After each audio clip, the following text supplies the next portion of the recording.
Menteri Energi dan Sumber Daya Mineral (ESDM) Bahlil Lahadalia baru saja mengungkapkan perusahaan migas asal Italia Eni baru saja menemukan cadangan gas raksasa baru di Indonesia dengan potensi sumber daya gas sekitar 5 triliun kaki kubik serta 300 juta barel kondensat. Temuan tersebut berasal dari sumur eksplorasi Geligas 1 yang dibor di Blok Ganal, Cekungan Kutai, lepas pantai Kalimantan Timur. Lalu seberapa besar temuan ini bisa menyokong kebutuhan gas dalam negeri dan menguatkan ketahanan energi nasional? Kami akan membahasnya bersama juru bicara Kementerian ESDM, Ibu Dwi Anggia. Selamat pagi, Bu Dwi. Selamat pagi, Mbak Jessica. Bu, kalau kita melihat pernyataan dari Menteri SDM, ini bisa dikatakan sebagai giant discovery. Sebetulnya seberapa besar dampak dari giant discovery ini terhadap energy outlook kita, Bu?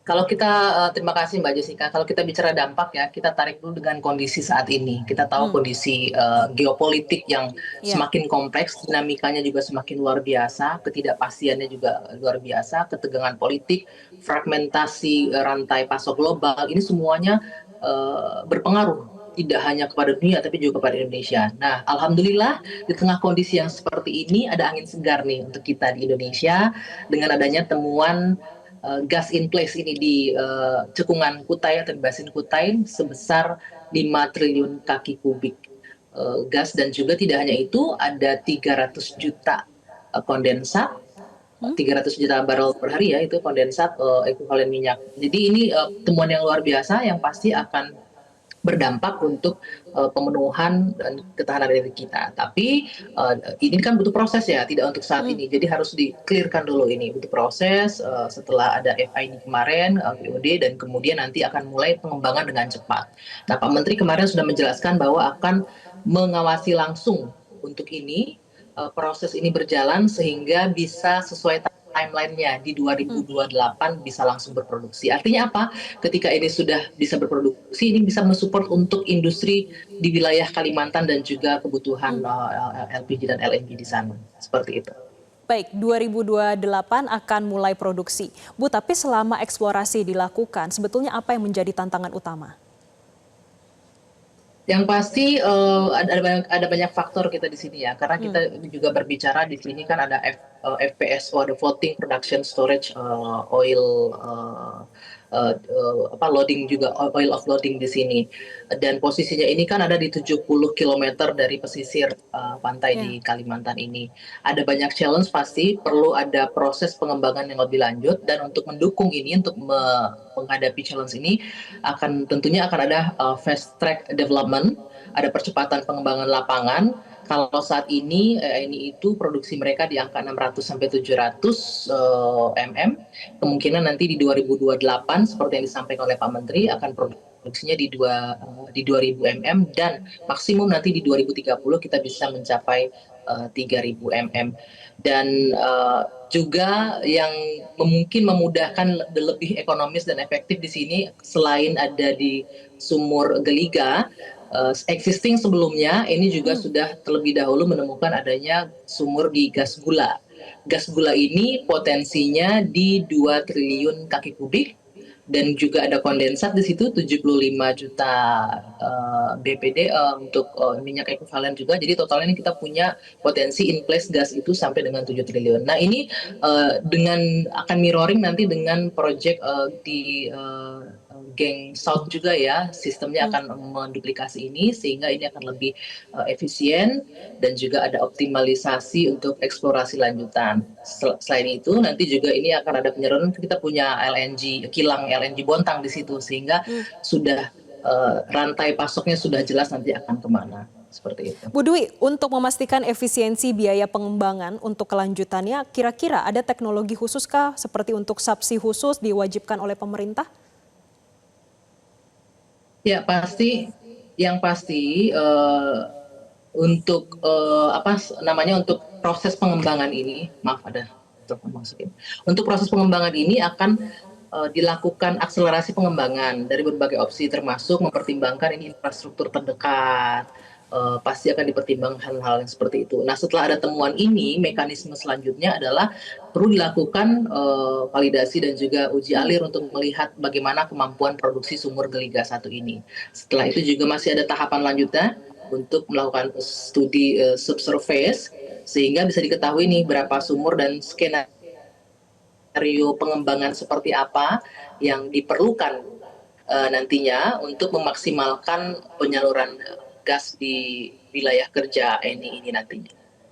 Baik, Bu Dwi, tentu kami juga ingin tahu bagaimana skema kolaborasi yang didorong oleh pemerintah antara investor dari asing dengan BUMN di dalam negeri. Tapi kita akan membahasnya usai jeda berikut ini. Pemirsa tetaplah bersama kami dalam Zona Bisnis.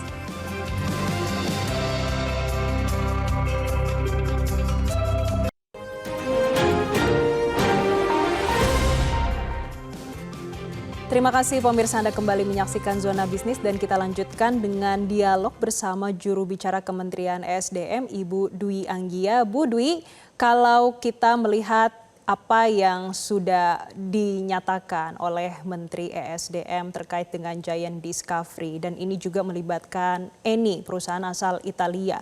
Apakah ini bisa dibaca sebagai sinyal pintu masuk bagi investor asing yang lainnya, terutama untuk di hulu migas, Bu?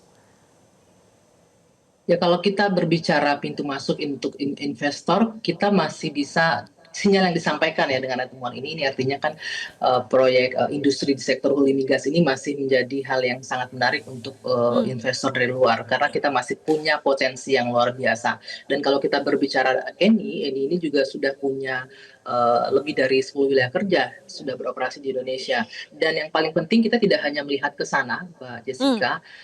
Dengan adanya produksi dari Geliga ini sudah pasti ini akan menjadi potensi untuk peningkatan ketahanan energi nasional. Tidak hanya di wilayah Kalimantan Timur kalau kita bicara, tapi juga untuk seluruh Indonesia melalui produksi LNG-nya. Dan juga kita berbicara mengenai infrastruktur pengaliran gas, terutama di wilayah Jawa dan Sumatera bagian selatan memerlukan peningkatan kapasitas regasifikasi LNG. Dan tidak hanya itu, dari produksi yang akan nanti dilakukan 2028 ini, kita juga akan memaksimalkan kemampuan kilang kita. Kita punya kilang LNG Bontang di sana yang dikelola oleh Pertamina Hulu Energi. Dan artinya apa? Ini berdampak sangat besar, apalagi nanti jika sudah beroperasi proyek North Hub ini akan memanfaatkan FPSO dengan kapasitas sebesar 1 miliar kaki kubik gas per hari dan juga ada 90.000 barel kondensat per hari serta fasilitas existing yang kita punya tadi saya sampaikan kilang LNG Bontang yang dioperasikan oleh Pertamina. Dan tidak hanya itu, ini lebih kepada faktor efisiensi ya. Lokasi Geliga 1 ini berdekatan dengan penemuan gas gula yang sebelumnya sudah dikembangkan. Yang tadi saya sampaikan ada 2 triliun kaki kubik. Artinya apa? Dengan estimasi awal, dengan adanya 2 sumur ini, menunjukkan sumber daya untuk di Geliga dan juga gula ini berpotensi menghasilkan tambahan produksi kita hingga 1.000 mm kaki kubik dan juga 80.000 BPD untuk kondensat minyak ekuivalen ya. Dan kalau kita bicara temuan eksplorasi ini kan tahap awal ya, Mbak Jessica. Kemarin sudah dijelaskan bahwa pemerintah dalam hal ini Menteri SDM akan mengawal langsung sehingga prosesnya bisa berjalan dengan cepat dan timeline di 2028 kita bisa mulai memproduksi ini. Dan ini artinya apa? Roadmap untuk menuju 900.000 barel per hari atau 1 juta barel per hari di 2030 tidak hanya sekedar omong-omong saja, tapi juga sudah terlihat ini roadmap-nya akan seperti apa. Gitu. Baik, Ibu, sudah ada skema kolaborasi yang didorong oleh pemerintah agar ada kolaborasi dengan BUMN? Yang pasti dalam setiap wilayah industri hulu migas ini kan ada participated interest untuk 10% ya untuk wilayah. Kalau kita berbicara lokasinya itu adalah untuk pembagian di tidak hanya BUMN, kalau di bawah 20 mil itu di BUMD. Jadi dalam arti ini Indonesia, kita selaku negara, masyarakat Indonesia juga punya hak untuk bisa mengelola bersama sumber daya alam kita, tidak hanya fokus kepada investor dari luar. Namun kita juga tidak bisa menutup mata karena memang butuh untuk eksplorasi di sektor hulu migas ini kan butuh teknologi yang advance. Maka dari itu Baik, kita menggandeng dari luar untuk bisa bekerja sama untuk bisa menghasilkan apa yang oke. kita punya. Baik, terima kasih Ibu Dwi Anggia, juru bicara Kementerian SDM sudah memberikan insight-nya bagi pemirsa Zona Bisnis. Jelajahi cara baru mendapatkan informasi. Download Metro TV Extend sekarang.